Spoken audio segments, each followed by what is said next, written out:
Mesdames et messieurs, bonsoir et bienvenue aux 19h. Tout de suite, le sommaire. Une journée chargée d'émotions et de mémoires à Kinshasa, de survivants racontent l'horreur vécue, des témoignages qui bouleversent et interpellent face à ces passés douloureux. L'appel à la vérité, à la justice et à la réparation s'est fait entendre. Le détail dans ce journal. À Kanyama-Kasese, plusieurs décisions majeures adoptées de salubrité à Kinshasa avec l'appui de la Task Force à la lutte contre la fraude à la frontière de Kasumbalesa. Le gouverneur annonce de nouvelles mesures.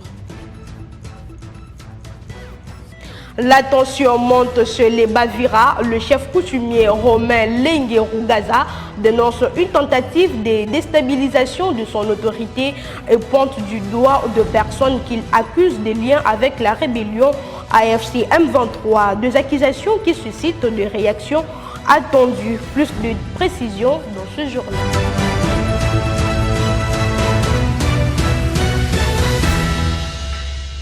Émotion et devoir de mémoire à Kinshasa, le chef de l'État Félix-Antoine Tshisekedi, accompagné de la première dame, a pris part à la cérémonie officielle de la 4e commémoration du Génocauste aux côtés de nombreuses personnalités. Les témoignages poignants des victimes et des survivants ont rappelé l'ampleur des atrocités commises par le M23 dans l'est du pays, en mettant en lumière les souffrances endurées par de millions de Congolais et revivant l'appel à la vérité, à la justice, à la reconnaissance des crimes qu'à la réparation en faveur de victimes. Écoutez le président de la République et les témoignages de victimes présentes.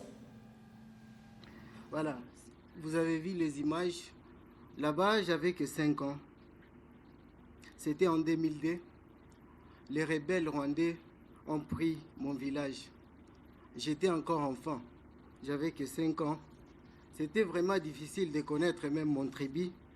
Mais ce que je retiens, dans ces villages, il y avait des Bashi et des Babembe. Donc les rebelles faisaient l'usage comme on vient de l'expliquer. Ils nous prenaient, ma famille et d'autres personnes de mon village, et nous enfermaient dans des cases, nous brûlaient vifs. J'ai vu des cris.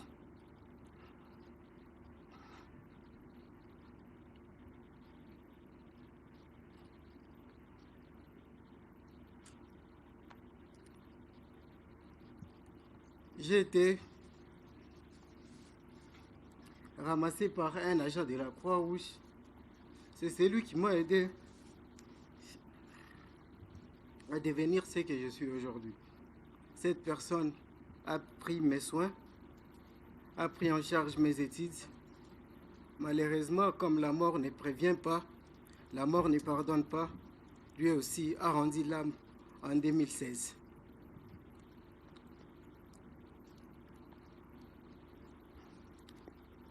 Aujourd'hui, je vis avec des cicatrices. Des fois, mes cicatrices parlent avant même ma voix.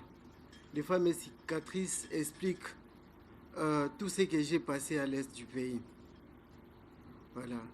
À l'âge de 5 ans, je devrais étudier, je devrais jouer, je devrais rire. Mais moi, j'ai connu le pire. Voilà. Aujourd'hui, je ne saurais pas dire tout ce qui m'est arrivé suite à l'émotion. Mais je vous dis que je suis une preuve, je suis un témoin, je suis une victime que la guerre existe à l'est du pays. Alors, je tiens à remercier Son Excellence Président de la République d'avoir mis en œuvre, d'avoir accepté la création de la FONAREV et la CIEVAR. Ça nous permet aussi de s'exprimer, de dire tout ce qu'on a eu à passer. Je demande en conséquence la pleine opérationnalisation de ces mécanismes de suivi et d'évaluation. Les responsabilités doivent être clairement établies, les résultats régulièrement mesurés et les institutions tenues de rendre compte de leur action.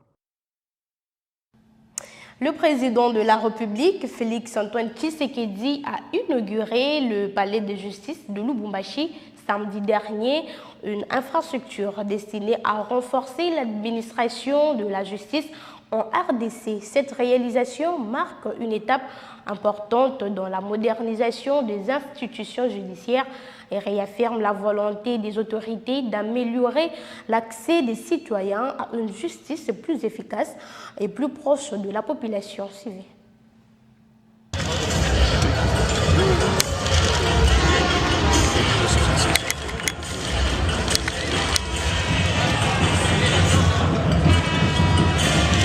En coupant ce ruban symbolique, le chef de l'État, Félix-Antoine Tshisekedi Tshilombo, a ouvert officiellement les portes du nouveau palais de justice du Haut-Katanga. Construit sur fonds propres du gouvernement provincial que dirige Martin Kazembe Choula, ce bâtiment moderne de 2 niveaux comporte plusieurs bureaux administratifs entièrement meublés, des salles d'audience d'une capacité de plus ou moins 110 places assises chacune, des salles de conférences et réunions et tant d'autres. Visiblement satisfait, le président de la République, avec à ses côtés le gouverneur intérimaire Martin Kazembe Choula, a, sous les explications du superviseur des travaux, visité ce joyau architectural qui rentre dans sa vision de modernisation des différentes infrastructures et surtout celle de renforcer l'état de droit en République démocratique du Congo.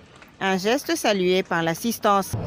Le chef de l'État, le président de la République, Félix-Antoine Tshisekedi Tshilombo, qui est le grand bâtisseur, et son élève fidèle, loyal, le gouverneur Kazembe Choula, dans le Haut-Katanga, qui est dans la vision de bâtir ce Congo nouveau, est en train de réaliser des œuvres colossales, entre autres la construction de ce grand palais de justice. Cet événement d'aujourd'hui, c'est un événement grandiose, mémorable, qui sera marqué d'une empreinte indélébile dans les annales de l'histoire de notre pays, de notre province, le Haut-Katanga. Nous félicitons aussi le gouverneur AI, son Excellence Martin Kazembe Choula, qui est aussi en pleine œuvre, il est en train de travailler. Et donc, être ici en tant que jeune pour attester cela, nous ne pouvons que lui jeter de fleurs, l'encourager vivement et le soutenir dans cet élan de développement de la province du Haut-Katanga.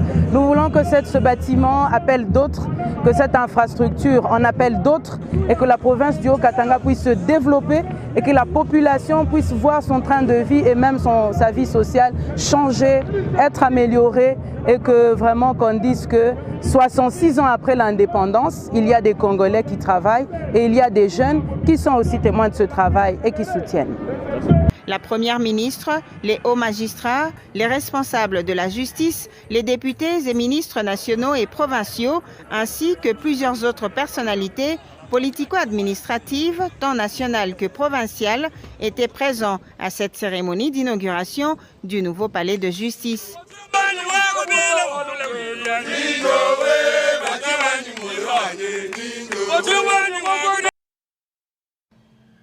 Le ministre de la Communication et des Médias, porte-parole du gouvernement, Patrick Mouyaya, a présenté les comptes rendus du Conseil de ministres tenu vendredi dernier à Kanyamaka CC.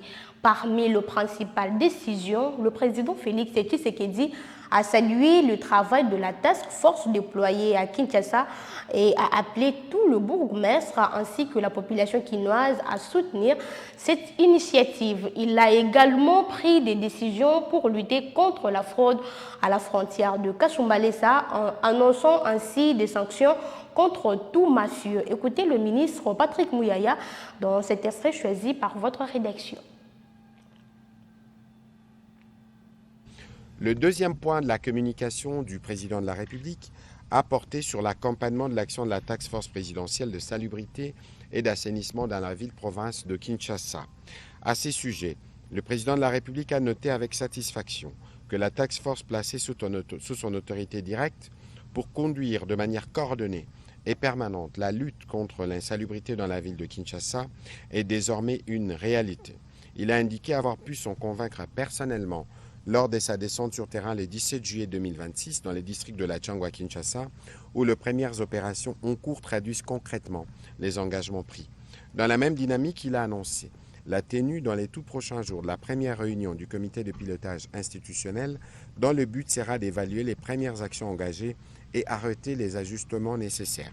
Faisant observer que cette bataille ne peut être gagnée que par la seule task force, le président de la République en a appelé à l'appropriation collective de cette cause par tous les bourgmestres et par l'ensemble des Quinoises et Quinois. Il a souligné que la propriété de Kinshasa est l'affaire de tous et que tout le monde doit se mobiliser afin que la capitale retrouve progressivement son image de Kinshasa, la belle, digne de son rang et de ses ambitions, dans laquelle l'industrialisation locale et la modernisation de la frontière de Kasumbalesa participent à une même logique stratégique consistant à réduire la dépendance extérieure du pays, à renforcer la souveraineté économique nationale et à améliorer la gouvernance de flux commerciaux. Au sujet des Kasumbalesa spécifiquement, le président de la République a instruit les ministres de la Défense, de l'Intérieur, mais aussi celui du Commerce extérieur, de la Justice, à prendre toutes les mesures qu'il faut pour remettre de l'ordre à ces postes frontaliers. Le porte-parole du gouvernement, Patrick Mouyaya, est revenu sur l'itinérance du président de la République, Félix-Antoine Tshisekedi, dans l'espace Grand Katanga. Selon lui, cette visite traduit la volonté du chef de l'État d'apporter une réponse concrète aux défis sécuritaires et socio-économiques de la population. Il souligne par ailleurs que le chef de l'État est allé à la rencontre de la population qui lui a réservé un accueil chaleureux avant de conclure par une réunion avec l'état-major de FARDC consacrée à la situation sécuritaire dans l'est du pays. Alors, durant cette mission d'itinérance, vous avez vu, il y a un seul élément, le président et son peuple. Les peuples, dans toutes les dimensions du monde, d'abord au plan de la sécurité, ensuite au plan socio-économique, ensuite d'ailleurs on peut parler au plan de la production et de tout ce qui y est rattaché. Le président de la République est venu, conformément justement à sa vision, pour donner d'abord une réponse. La première réponse que le président de la République a apportée, c'est sa présence. Parce que lorsque le président de la République arrive à un endroit, le premier fait, c'est de rassurer les populations, parce qu'il y a toujours ces petites questions de sécurité, toutes ces questions-là, lorsque le président de la République arrive, du fait de sa présence, c'est déjà une réponse. Et vous avez vu la réponse que les peuples lui ont accordée, que ce soit ici à Lubumbashi ou dans les Hauts-de-Mamie, à travers l'accueil. Ça veut dire qu'il y avait une volonté de partager et de communier avec le président et de marquer ces moments. Le séjour du président a été marqué par plusieurs temps forts. Et d'ailleurs, ici à Lubumbashi, peut-être que vous verrez les images le soir, le président de la République a tenu une réunion d'état-major sur la situation sécuritaire dans l'Est de la RDC, parce qu'il y avait ici les vice-premiers ministres de l'Intérieur, de la Défense, les chefs d'état-major général et tous les têtes couronnées de l'armée qui suivent au quotidien la situation sécuritaire et opérationnelle dans la partie Est. Au-delà de cette réunion, le président de la République a réuni tous les 4 gouverneurs des 4 qui composent l'ex-province du Katanga avec leur chargé de sécurité, cette fois-ci, pour parler non pas de la sécurité dans la dimension de la guerre, mais dans la sécurité dans la dimension quotidienne des populations, la situation de la criminalité urbaine à Lubumbashi, à Kolwezi, à Kamina ou encore dans le Tanganyika à Kalemi. C'était l'occasion pour le président de la République d'écouter à travers ses représentants ici les priorités ou les différents besoins des populations. Et comme il y avait son état-major à côté, évidemment apporter des réponses. Au-delà de cet aspect, mais il y a l'aspect économique, j'ai envie de dire économique et social. Parce que lorsque Kanyama Kasese approvisionne Lubumbashi, on n'a plus de pénurie qu'on a connue il y a 2-3 ans, ou avec la Zambie, ou avec l'Afrique du Sud, c'était une crise autour du maïs. Aujourd'hui, cette crise, c'est du passé. Mais c'est pas seulement l'économie, mais ça se rattache au social. Le social, vous avez vu l'hôpital moderne, inauguré, je crois qu'il n'y a pas un hôpital de ce type dans toute l'histoire de la province du Haut-de-Mamie, mais il y avait de l'eau, 50 ans après, il y avait de l'eau qui ressortait dans les robinets. Et donc, lorsque vous regardez tous ces aspects, la visite du président de la République était en elle-même une réponse.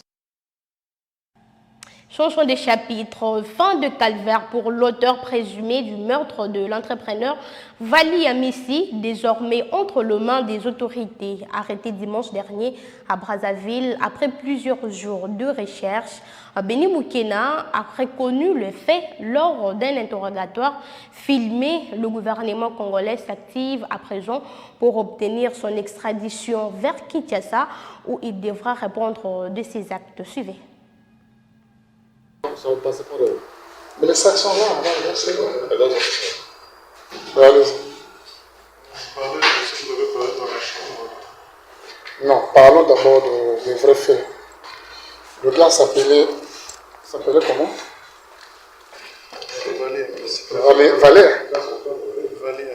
Vali Amissi.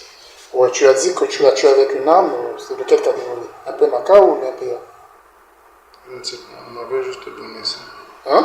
Je ne suis pas spécialiste en armes, on m'avait juste donné ça. Qui t'a donné l'arme pour le tuer? J'ai peur de parler parce que ces gens-là... Tu n'as pas peur, tu es à la police ici. Tu es dans mon bureau. Pour ma famille à qui? Parce que ces gens là-bas ici... Je n'envoie pas les images là qui. Ils seront peut-être là. Ils seront au courant. Ce sont des gens de... Moi, le but était juste de l'amener dans l'appartement. Et il y avait des gens bien avant. Vous avez dit que vous allez tuer avec un peu maca quand vous dites ça. Je veux vous le confirmer. Oui. Ouais. Et après, qu'est-ce qui s'est passé? Il a été enterré où? Non, il n'était pas enterré. Moi, je ne sais pas. Quand les gens sont venus, ils ont pris... Vous appelez le corps? C'était sur instruction? Oui. C'est comme ça? Vous avez agi sur instruction? Oui, sur instruction. Quelqu'un de très haut placé. Quelqu'un de très haut qui vous avait instruit? Ok, d'accord.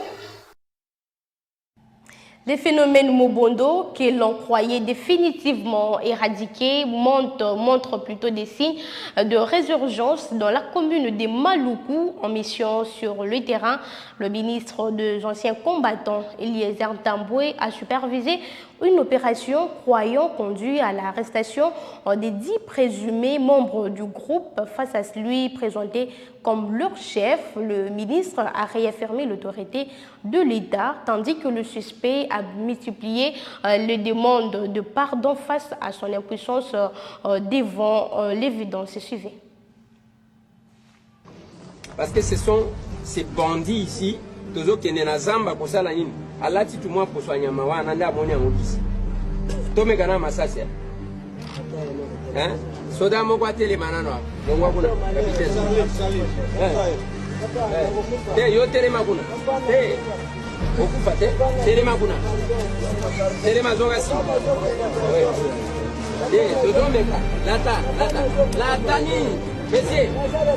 Tala. Toi.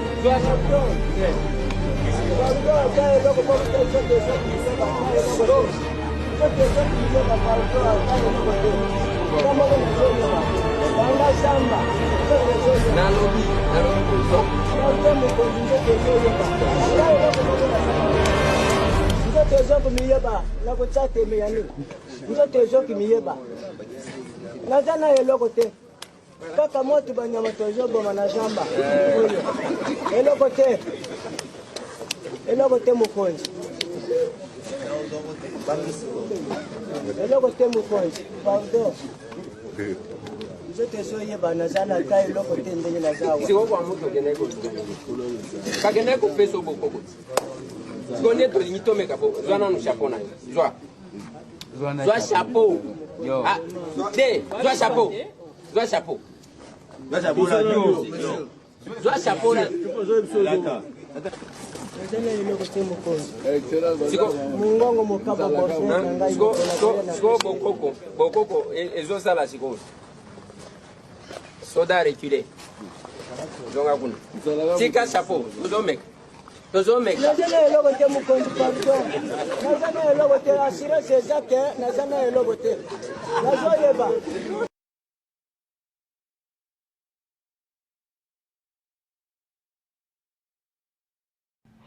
Au sud Kivu, le chef de la chefferie des Bavira, Romelingue Rugaza, dénonce une présumée tentative de déstabilisation de l'autorité coutumière devant la presse. Il affirme que les personnes mises en cause auraient été complices de la rébellion AFCM 23 lors de l'occupation d'Uvira en décembre 2025 et appelle les autorités à intervenir pour préserver la stabilité et la cohésion sociale. Les personnes citées n'ont pour l'heure pas réagi à ces allégations. Dans cet extrait, suivez le chef de groupement de Bavira dans ses propos recueillis par votre rédaction. Les instigateurs de cet éminent fléau sont entre autres Monsieur Papi Kinyonda,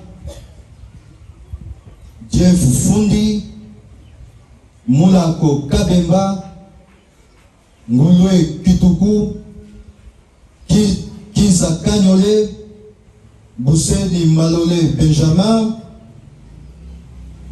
Kisarumba Mouneno, avec le soutien de certains soi-disant notables Vira, Véré, notamment Matabishi Rachidi, Kiza Moato, Tommy Tambwe et bien d'autres. Ces individus, connus de tous, sont tristement des fils de notre communauté, aux agendas cachés, fragilisant la quiétude et l'ordre public dans la chefferie de Bavira et notre Uvira en entièreté. Complices de la rébellion de l'AFM 23, ces individus ont forcé les portes du bureau administratif, y installant leur administration et travaillant quotidiennement sous l'occupation éphémère des rebelles de l'AFC M23 à Ouvira.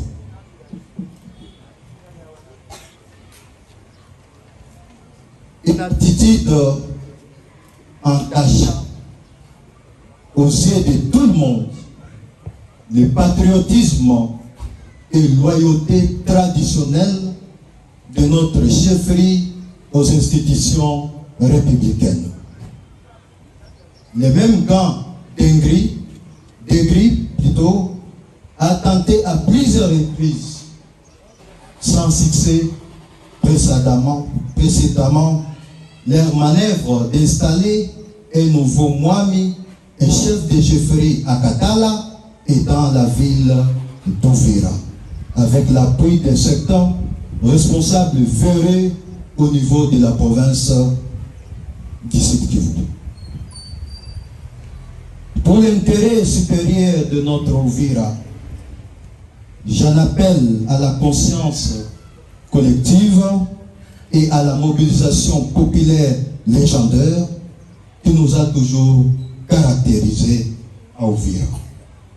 Afin de faire échec aux manigances de ces civiques en les mettant hors d'état de nuire en vue de préserver notre cher Ouvira des bains de sang.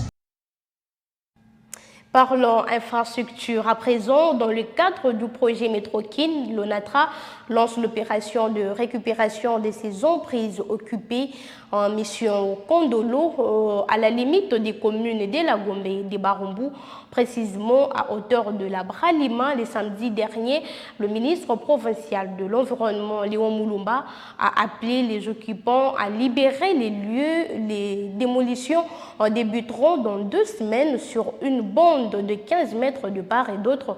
Des emprises de personnes concernées sont invitées à se présenter à l'hôtel de ville de Kinshasa avec leur fiche parcellaire authentique afin d'entamer la procédure de remboursement.